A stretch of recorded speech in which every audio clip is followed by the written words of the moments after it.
Hello बच्चों, आज मैं क्लास 9th के लिए अगर देखा जाए तो मैं इम्पोर्टेंट क्वेश्चंस लाया हूं जो आप लोगों के लिए बहुत ज़रूरी है। और कहा जाए तो 9th क्लास की जो हिंदी साहित्य प्रश्न आने के 20 क्वेश्चन शुरुआती है बच्चा, ऑब्जेक्टिव जो आता है क्लास 9th के लिए, जो बहुकल्पीय प्रश्न बच्चा अगर बात की जाए, किसकी बात की जाए? बहुविकल्पीय प्रश्न की, जो कक्षा 9th के लिए बहुत इंपॉर्टेंट है बच्चा। कक्षा 9th के लिए क्या है? बहुत इंपॉर्टेंस है। देखो बेटा, अब आप लोगों के लिए ऑब्जेक्टिव प्रश्न बेटा हो ही चुका है और सुनने में यह भी आ गया है कि अब तो शायद तुम लोगों के व्याकरण भी ऑब्जेक्टिव हो जाएगी। कहने मतलब अभी तक जो पेपर होता था उसमें रस छंद अलंकार लिखने के लिए आता था। अब क्या आएगा? अब आपके पास किस तरीके आएगा वो हम बताने जा रहे हैं, किस तरीके से आएगा। तो 9th क्लास जो आज हिंदी के सारे इंपॉर्टेंस मैं बताऊंगा, साइड नोट बताऊंगा कि क्या क्या चीजें आप लोग पढ़िए, क्या क्या ना पढ़िए। ठीक है, हेफेल एग्जाम पूरे अर्धवार्षिक परीक्षा का शेड्यूल एक तरीके से समझ लीजिए। अर्धवार्षिक परीक्षा आप लोगों को बहुत अच्छे से देनी है, बस ये समझ लीजिएगा। अब आप लोग क्वेश्चन समझिए बेटा, आप लोगों के पास आता क्या क्या है। देखो बच्चा, सबसे पहले तो हम ये जानना चाहते हैं कि क्वेश्चन शुरुआत कहां से होती है।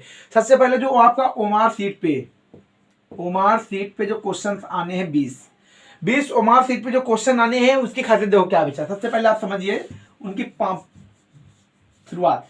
पहली बात तो आपको हिंदी साहित्य के इतिहास, कहने का मतलब क्या है? हिंदी साहित्य का इतिहास आप पढ़ डालिए। हिंदी साहित्य मतलब जो आपकी किताब में लगा हुआ है। ऐसे तो ये बहुत बड़ा हिंदी साहित्य रामचंद्र शुक्ल जी का इतिहास। कहने का मतलब है आप पढ़िए। हिंदी साहित्य का जो इतिहास है आपको गद्य और पद का पढ़ना है, गद्य और पद का। अब गद्य और पद के जब आप पढ़ेंगे बच्चा तो एक कॉम्युनिटी देखिए क्या है। देखो बच्चा क्या है आपके लिए,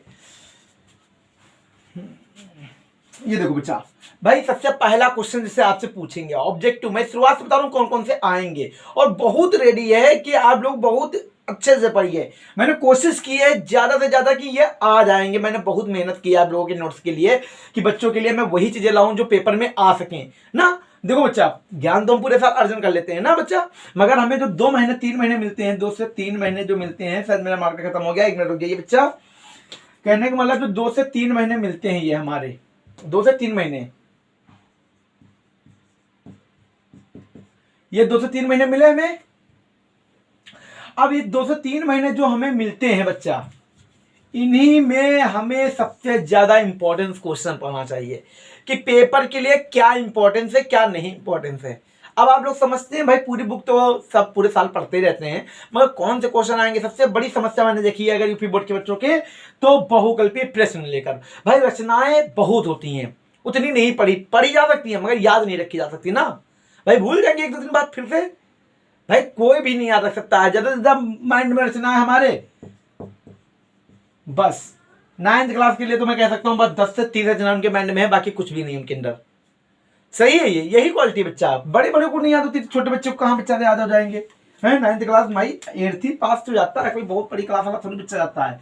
चलिए हम रचनाओं पे बात करते हैं। सबसे पहले हमको लग रहा है हमारे सारे मार्कर खत्म हो गए, तीसरा मार्कर चेक करना पड़ेगा। इंक डाल देंगे, इंक रखी हुई है, मगर क्या करें, इंक खत्म होती जाती है। रेगुलर पढ़ाते रहते हैं भाई, बच्चे पढ़ते रहते हैं। चलिए बच्चा, सबसे पहले ज्यादा बात इधर पढ़ाई। बस आपका पहला क्वेश्चन कैसे आ सकता है? देखो बेटा, आपसे पहला क्वेश्चन यही पूछा जा सकता है, जैसे कि मान लीजिए रानी केतकी की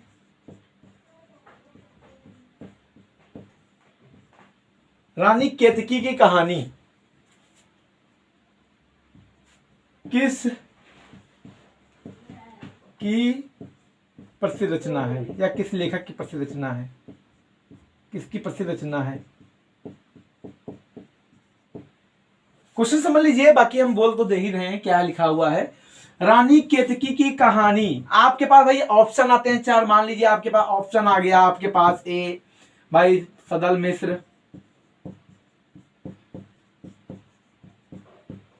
सुख सागर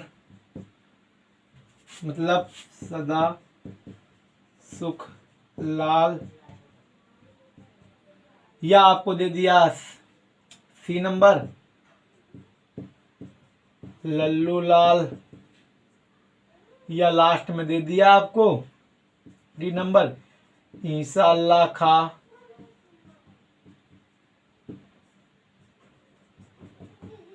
ईसा अल्लाह खा। अब आपको पता है कि रानी केतकी की कहानी किसकी है बेटा? ईसा अल्लाह खा की है ना बच्चा?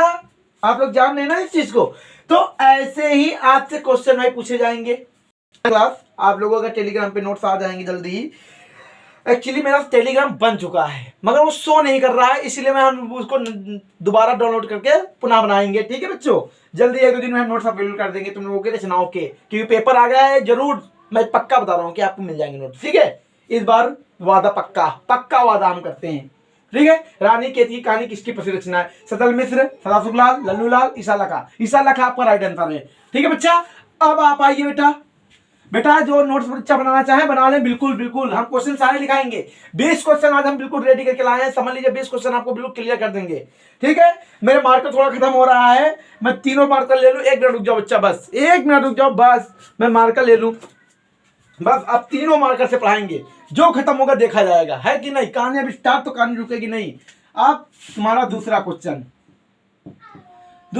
जैसे देखो बेटा, मैं प्रमुख गुण रचना खुद बता दूंगा क्या है। आप जैसे आपसे पूछ दिया कि सुख सागर किस लेखक की प्रसिद्ध रचना है? मतलब क्वेश्चन किसी भी तरीके पूछ सकता है। ये भी पूछ सकते हैं कि मुंशी सदाशुकलाल की रचना कौन सी प्रसिद्ध है, या यह कह सकते हैं मुंशी सदाशुकलाल की कौन सी रचना है। क्वेश्चन किसी भी तरीके पूछ सकते हैं घुमा फिरा कर, मगर आप बच्चे लेखक और रचना अच्छे से पढ़ लीजिए, आपको अपने आप आ जाएगा। जैसे मान लीजिए मैंने ऑप्शन दे दिया भाई सदल मिश्र, ठीक है। अब बी नंबर मैंने दे दिया मुंशी सदाशुकलाल,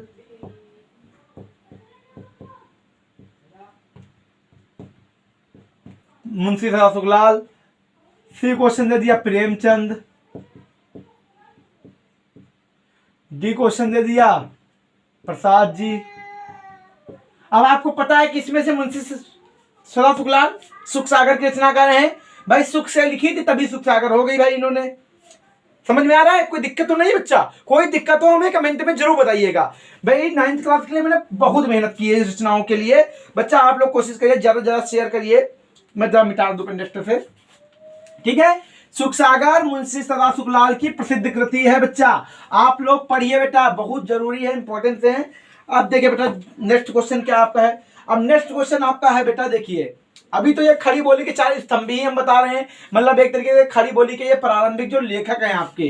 तीसरा क्वेश्चन है बच्चा, तीसरा क्वेश्चन है आपका नासी के तो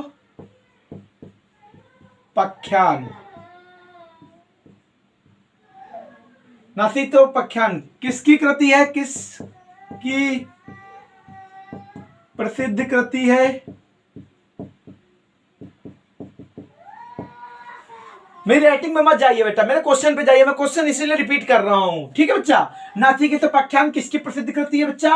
अब मान लीजिए आपके पास एक क्वेश्चन आया, मान लीजिए एक में आपको दे दे सदल मिश्र, या आपसे कह दे कि लल्लू लाल, या आपसे कह दे प्रेमचंद, या आपसे कह दे दिनकर जी। तो कहने मतलब क्या है इसमें? तो बेटा नासी की तो पख्यान सदल मिश्र की कृति है बेटा।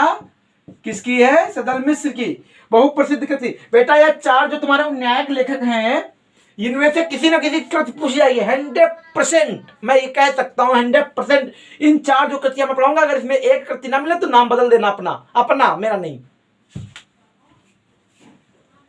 ठीक है। कहने का मतलब मैं सही बता रहा हूं बेटा, इसी में से 4 आएंगी। ये बेटा 4 रचना पूछी जाती हैं। मैं जब 9th क्लास में था तब मेरे में पूछी गई भाई, मैं तो कंफ्यूज था तब, मुझे तो हिंदी भी पढ़ना सही तरीके नहीं आती थी। चलिए बेटा अब आप हमको बता दें। अब बेटा देखो आपकी प्रेम सागर, जैसे मान लीजिए आपका प्रेम सागर, प्रेम सागर है बच्चा। पूछा गया किस लेखक की प्रसिद्ध कृति है, किस लेखक की प्रसिद्ध कृति है, प्रसिद्ध रचना है या रचना है, एक तरीके से कह लिया जाए। अब आपके पास ऑप्शन है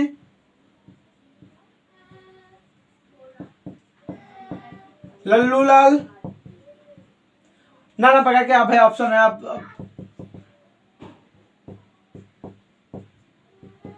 प्रेमचंद, सदल मिश्र, प्रसाद जी। आपके बच्चा ऑप्शन है। अब इसमें लल्लू लाल, प्रेम सागर लल्लू लाल की प्रसिद्ध कृति है बच्चा। ठीक है बच्चा, इसमें से उत्तर क्या है, ये है आपका। तो बेटा ये 4 आपके हिंदी खड़ी बोली के प्रारंभिक लेखक माने जाते हैं। अब आप समझ लीजिए इन 4 से कोई ना कोई प्रश्न आना 100% है। 1 मिनट रुक जाओ बच्चा, बस 1 मिनट रुक जाओ बच्चा, बस। हाँ, तो मैंने 4 लेखकों के नाम बता दिए हैं आपको। अब आप लोग क्वेश्चन से सुनिए बस, और क्वेश्चन का उत्तर मैं मौखिक रूप से दे रहा हूं ना। आप पहले आप समझिए बेटा, आपका क्वेश्चन क्या है। मान लीजिए अब आपसे क्या पूछते हैं भाई, हिंदी की प्रथम रचना का बताइए। हिंदी की प्रथम रचना कौन सी मानी जाती है। अब आपका क्वेश्चन है हिंदी की प्रथम रचना कौन सी मानी जाती है। अब आपको पता है बेटा आपके लिए 2 हैं, दोनों मानी जाती हैं। देखो, एक है गोरा बादल की कथा, गोरा बादल की कथा, गोरा बादल की कथा। 1 मिनट रुक जाओ, 1 मिनट रुक जाओ। गोरा बादल की कथा कई जगह पे लिख कर आता है ये बेटा। दूसरी जो मानी जाती है छंद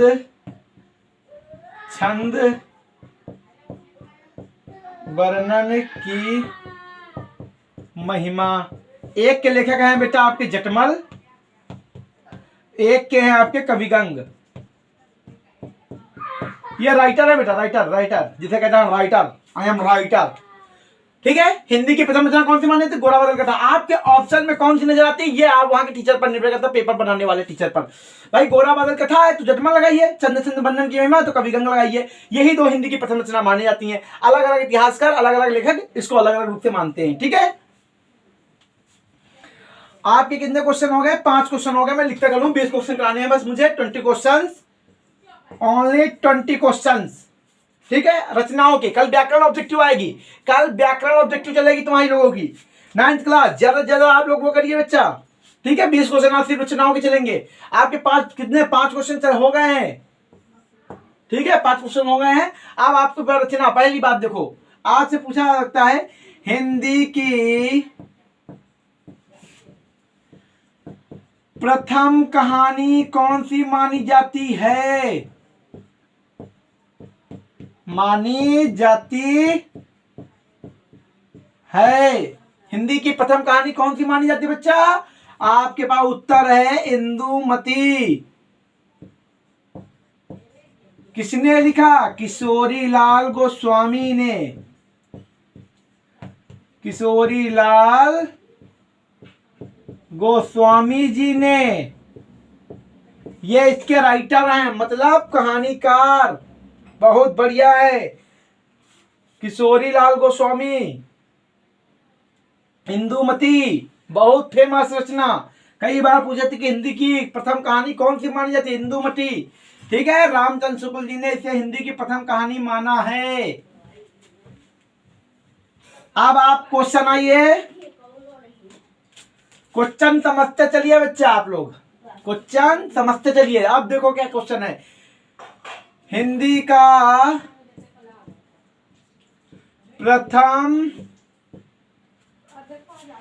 का प्रथम उपन्यास कौन सा माना जाता है बच्चा।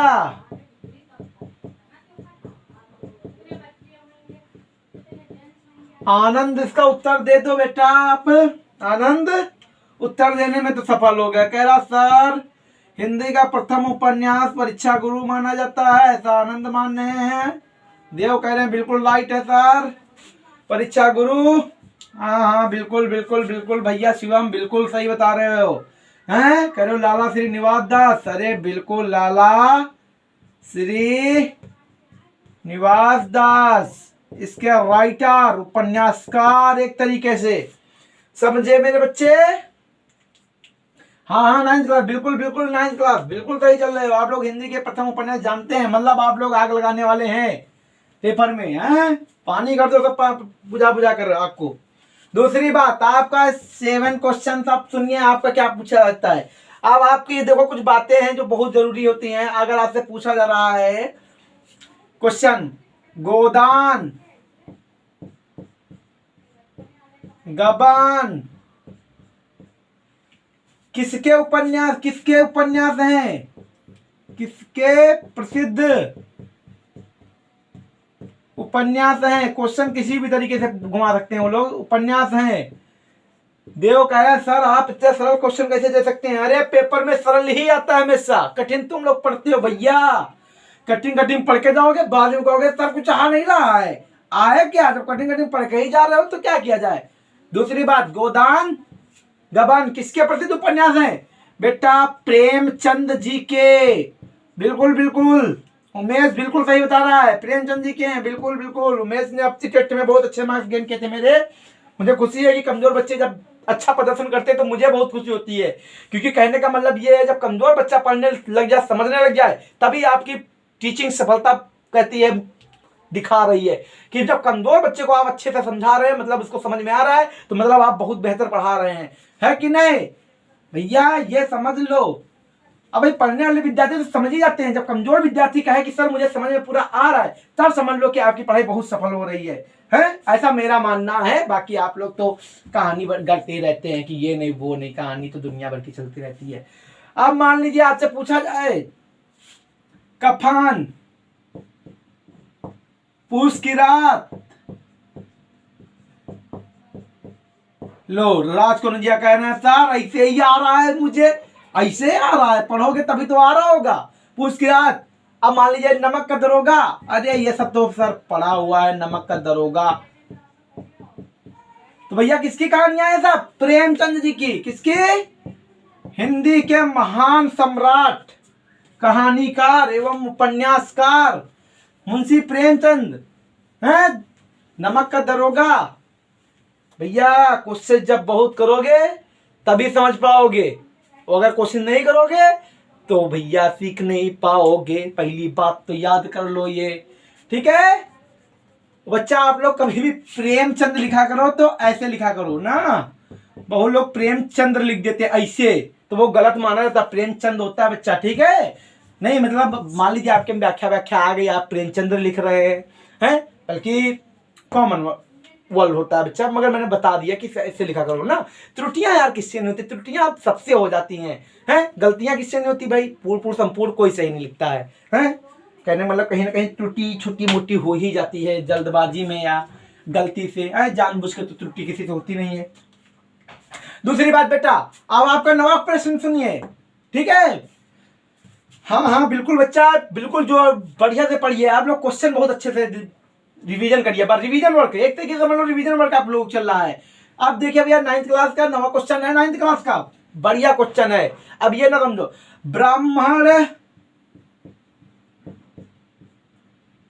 ब्राह्मण पत्रिका के संपादक कौन माने जाते हैं बच्चा, ब्राह्मण पत्रिका के संपादक कौन माने जाते हैं बच्चा, प्रताप नारायण मिश्र जी, प्रताप नारायण मिश्र जी। लिखिए जल्दी जल्दी भैया, जल्दी जल्दी। प्रताप नारायण मिश्र आपके ब्राह्मण पत्रिका के संपादक माने जाते हैं, जो आपके चैप्टर में बात चैप्टर रखा हुआ है। इनके निबंध बड़े प्यारे प्यारे लिखते हैं, खासकर तो इनके निबंध बहुत प्यारा, बात ही सबसे प्यारा निबंध मुझे लगा है, बहुत अच्छा लिखते हैं, ब्राह्मण पत्रिका के संपादक। अब आपसे पूछ सकते हैं साधारण सा भी प्रश्न भैया, क्वेश्चन बहुत फोकस करो, और फोकस नहीं करोगे कुछ सीख नहीं पाओगे। फोकस मतलब फोकस होता है, हाँ भैया दिमाग को ऊंच करते रहो भैया राज। न हो गए न बच्चा मेरे। अब आपका 10वां बच्चा प्रश्न देखो क्या है। 10वां प्रश्न बच्चा आपसे पूछा जा सकता है, जो बिल्कुल कठिन, बिल्कुल सरल, बिल्कुल मध्यम, अब आपका 10वां प्रश्न क्या है बच्चा, देखो क्या मांगा, आपसे पूछ सकते हैं, आपसे बहुत इजी क्वेश्चन पूछते हैं, मगर बच्चे कठिन कठिन पढ़ के जाते हैं कभी कभी। अब जैसे मान लीजिए आपसे पूछ दिया गया साधारण सा प्रश्न है, बिल्कुल छोटा सा है, आप लोग कहेंगे नहीं सर कठिन नहीं, कभी कभी आपको साधारण अशोक के फूल ही दे दें, अशोक के फूल। भैया किसका निबंध है,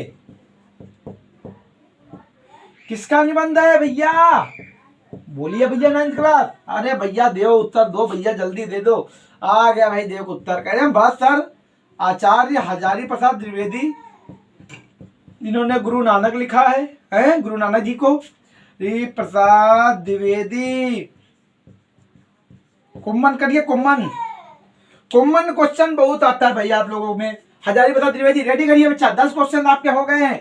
1 मिनट रुक जाइए, बस 1 मिनट पर रुकते रहिएगा, 1 मिनट रुक जाइए बच्चा आप लोग, बस 1 मिनट।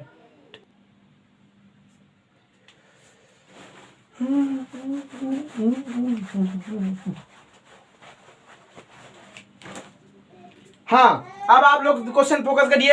अब देखो बच्चा क्या हुआ, अब आपका क्वेश्चन देखो बेटा, 10 हो गए ना। 11वां क्वेश्चन देखो आपसे क्या पूछा जा सकता है। 11वें प्रश्न में आज से देखो, जैसे अभी रचनाएं और कराएंगे, कदम 50 रचनाएं मैं पढ़ाऊंगा, तो 2 भागों में पढ़ाऊंगा बेटा, आप रचनाएं पढ़ लीजिए। देखो मैंने रचनाएं वीडियो बहुत सारी पढ़ी हुई है, मगर बेटा वो अलग अलग क्लास के लिए, पहले तो मैंने इंट्रोडक्शन में सारी बातें बताई थी, अब आपका पेपर के अकॉर्डिंग बता रहा हूँ कि कौन कौन सी चीजें पढ़नी है। ज्यादा से ज्यादा शेयर करो बच्चों इस वीडियो को। देखो बच्चा क्या है, अब 11वां क्वेश्चन आपका क्या साधारण, अब थोड़ा भक्ति काल से रिलेटेड आ जाते हैं। अब 11वां क्वेश्चन आपसे पूछ सकता है, जैसे साधारण सा है, आदिकाल का एक अन्य नाम बताइए, अन्य नाम बताइए। अब यार आदिकाल के नाम बहुत सारे हैं, जैसे चारण काल कह सकते हो, संधि काल भी इसको कहा जाता है, सिद्ध सामंत काल भी कहा जाता है,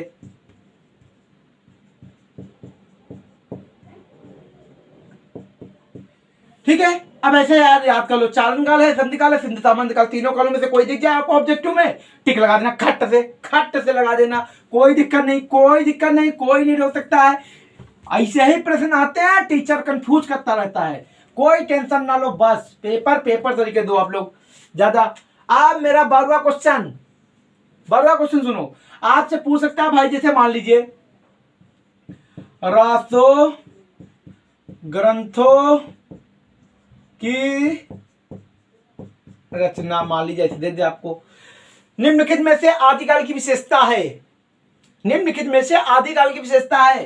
अब 4 ऑप्शन दे देंगे, रासो ग्रंथों की रचना, गुरु की महिमा का वर्णन, या कह सकते हैं ब्रजभाषा का प्रयोग, या आप ये भी कह सकते हैं यथार्थवाद। तो आपको 4 ऑप्शन में क्या दिखा, रासो ग्रंथों की रचना। अब इसी में से क्या है, आश्रयदाताओं की प्रशंसा, आश्रय दाताओं की प्रशंसा, डिंगल पिंगल भाषा का प्रयोग, डिंगल पिंगल भाषा का प्रयोग, वीर रस की प्रधानता,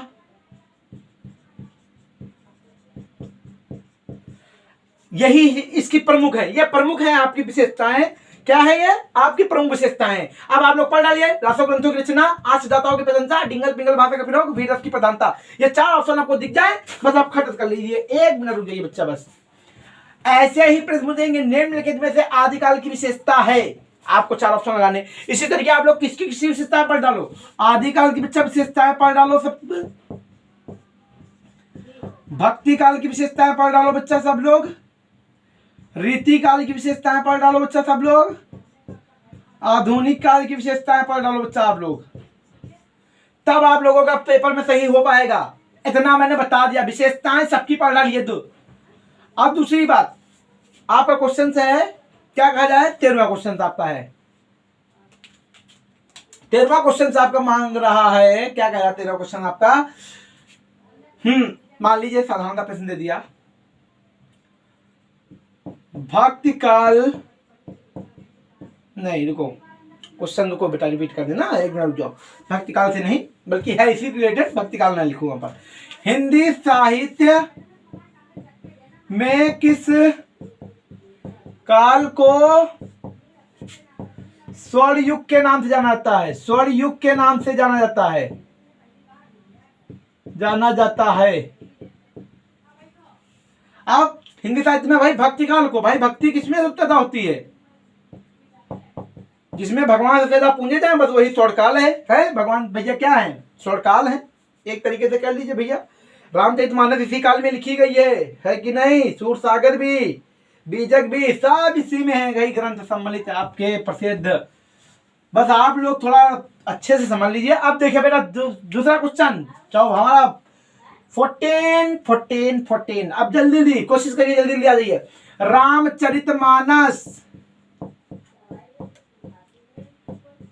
रामचरितमानस किस भाषा में लिखी गई है बच्चा? किस भाषा में लिखी गई है? भाषा बताइए आप लोग।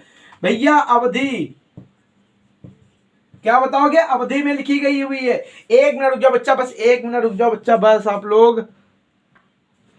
हाँ, रामचरितमानस किस भाषा में लिखी गई है? अवधि में लिखी गई है।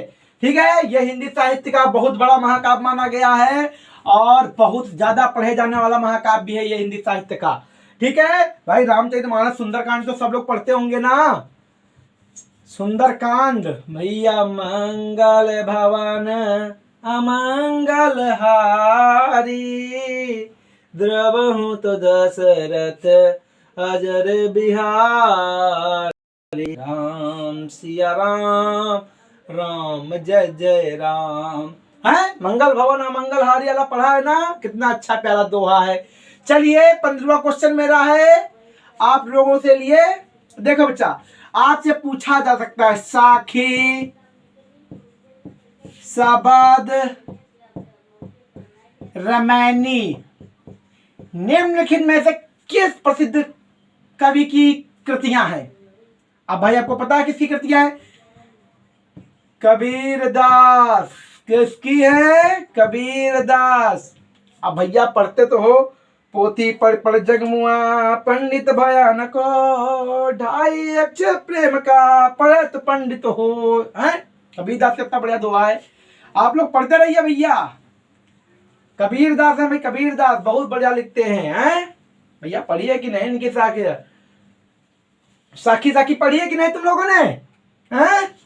पढ़िए। देव कहले सर यही मेरा दोहा परफेक्ट है सर। बिल्कुल बिल्कुल, कबीरदास जी हैं, दोहे सब लिखते हैं। वो कवि पहले, कवि बाद में है, समाज सुधारक पहले हैं। क्यों, सही है कि नहीं? वो कवि बाद में, समाज सुधारक पहले। हाँ, क्वेश्चन 16 नंबर मेरा क्वेश्चन बच्चा आप लोगों का। 16 नंबर क्वेश्चन आप पढ़िए बच्चा। 16 नंबर आपसे बेटा है कि आप बताइए निर्गुण शाखा के प्रमुख कवि कौन है? फिर अपने वही कौन है सर? कौन? कबीरदास जी। आप लोग इनको पढ़ डालिए। निर्गुण शाखा, ज्ञानाश्री शाखा, इनके प्रमुख कवि सबको लोग पढ़ डालिए। सगुण, भक्ति, निर्गुण, प्रेमाश्री सब छोड़िए मत, बिल्कुल रेडी कर लीजिए। निर्गुण शाखा के प्रमुख कवि कौन है? कबीरदास। अब निर्गुण शाखा की 2 शाखाएं कौन सी, मतलब कौन कौन है? ज्ञानाश्रयी शाखा, प्रेमाश्रयी शाखा। ज्ञानाश्रयी, प्रेमाश्रयी, ये क्या है? निर्गुण की, निर्गुण काव्य धारा की, निर्गुण काव्य धारा की क्या है? ये 2 शाखाएं हैं। ज्ञानाश्रयी कबीरदास, प्रेमाश्रयी मलिक मोहम्मद जैसी। मलिक मोहम्मद जायसी बहुत अच्छे कवियों में से माने गए भाई। सूफी मत के प्रवक्ता एक तरीके से कहा जाए, बहुत अच्छे, बहुत एक तरीके से कहा जाए सूफी मत, मतलब ये लोग सूफी लोग होते थे भैया, ये लोग सूफी लोग कहलाते थे एक तरीके से कहा जाए। कहने मतलब क्या है? सूफी काव्य धारा के प्रमुख कवि कौन कौन से हैं आप लोग पढ़ते हैं। कहने का मतलब है तो आप लोग पढ़िए भैया, सूफी काव्य धारा के कवि है ये लोग, सब प्रमुख हैं। आप लोग अच्छे से नहीं पढ़ेंगे तो कुछ सीख नहीं पाएंगे। ठीक है भैया मोरे। अब आपका 17 नंबर क्वेश्चन, आपका 17 नंबर क्वेश्चन आ गया भैया। बहुत जल्दी क्लास ओवर होने वाली है क्योंकि आपके 3 क्वेश्चन और बचे हैं बस। अब आपसे पूछा जाए भाई प्रेमाश्रय शाखा के प्रमुख कवि कौन है? भाई मलिक मोहम्मद जैसी जी हमारे हैं, जो बहुत अच्छे कवि माने गए हैं भाई। पद्मावत इनका पढ़ा होगा महाकाव्य आप लोगों ने, बहुत प्यारा लिखा है भाई, बहुत प्यारा। जितनी प्रशंसा करो कम है भाई इन कवियों की, बहुत अच्छे कवियों में से एक हैं ये लोग भाई। आप इनकी पढ़िए तो पद्मावत इतनी प्यारी लिखी है कि क्या कहें अब आप लोगों को। अभी आप लोगों ने प्रवेश किया है, साहित्य वो रस है जो एक बार पिला उसको छोड़ नहीं पाएंगे, कहेंगे नहीं रोज हम इसको खा पिएंगे भाई। यही साहित्य का खेल है। मलिक मोहम्मद जैसी प्रेमासी सागर के प्रमुख कवि माने गए हैं। कुतुबान मंजन सब लोग याद कर डालो, कुतुबान भी हैं इसके, मंजन भी हैं। अब भाई बच्चे मंजन न कहें, मंजन है मंजन, ये सब प्रसिद्ध हैं भाई प्रेमासी सागर के, आप लोग याद कर डालिए भाई। ठीक है, अब मेरा 18वां क्वेश्चन बच्चा है, कोई दिक्कत हो आप लोग कमेंट में जरूर बताइएगा। 18वां क्वेश्चन मेरा देखिए बच्चा क्या है, 18वां क्वेश्चन है, और 11 शाखा के प्रमुख कवि याद कर लो। 11 लिखे भैया, गुरु नानक जी, गुरु नानक जी, ठीक है, दादू दयाल, ठीक है, संत रैदास, ठीक है। अब जितने संत कवि कौन कौन से थे भाई, अब संत कवि कहलाते हैं, और सूफी कवियों में मलिक मोहम्मद जैसी आते हैं, बहुत प्रसिद्ध है वो भाई सूफी में। अब आप लोग समझ गए। अब आप लोग देखिए, इसी भक्ति काल की शाखा है। देखो बेटा, भक्ति काल किसमें बांटा गया है, 2 भागों में बांटा गया है, निर्गुण सगुण, ठीक है। भक्ति काल को कितनी शाखाओं में बांटा गया बच्चा, भक्ति काल के डिवाइडेड देखो, एक है निर्गुण, एक है सगुण। इसके कबीरदास मैंने प्रमुख बताए आपको, कबीरदास, इसके मैंने सूरदास, ठीक है। अब इसकी 2 धाराएं हैं, राम भक्ति शाखा, कृष्ण भक्ति शाखा, ठीक है। निर्गुण के मैंने बता ही दिया, ज्ञानाश्री, प्रेमाश्री, इसके कवि बता दिया। अब इसके एक एक सुन लीजिए बेटा, ठीक है। आज समझ में आ गया होगा मेरी बात कि इसके कितने डिवाइडेड हैं। पक्का क्वेश्चन पूछा जाएगा आपका भाई। राम भक्ति में आप जानते हैं तुलसीदास प्रमुख हैं, तुलसीदास लिख दो, नाभादास लिख दो, अग्रदास लिख दो, ये राम भक्त शाखा के प्रमुख कवि। कृष्ण भक्ति में आप भाई सूरदास प्रमुख ही हैं इसके, रसखान भी हैं, ठीक है। और कहा मीरा भी गिनी आती हैं, कई लोग मानते कई लोग नहीं वो करते, ठीक है। ये सूरदास है, रसखान है, तो ये प्रमुख कवि है भाई। नंददास भी माने जाना, ये सब कृष्ण भक्ति शाखा के प्रमुख कवि हैं बच्चा। अब आपको समझ में आया, तो आपका 18 हो गया। 19 सुनिए भैया, प्रश्न आपका 19वां प्रश्न आपका कौन सा बच्चा माना जाता है, देखिए बच्चा आपका 19वां प्रश्न कौन सा माना जाता है प्रमुख। 19वां प्रश्न आपका प्रमुख देखो बच्चा कौन सा है भाई, रीतिकाल के प्रमुख कवि कौन है। सबसे प्रमुख आपको पता है, बिहारी लाल। इनके दोहों में गागर में सागर नजर आता है, कम शब्दों में बहुत बड़ी बड़ी बातें कहते हैं। ये वही बिहारी है जिनका श्रृंगार रस है बहुत फेमस है, बहुत अच्छे कवियों में से गिने गए। रीतिकाल के सबसे प्रमुख कवि में से एक है।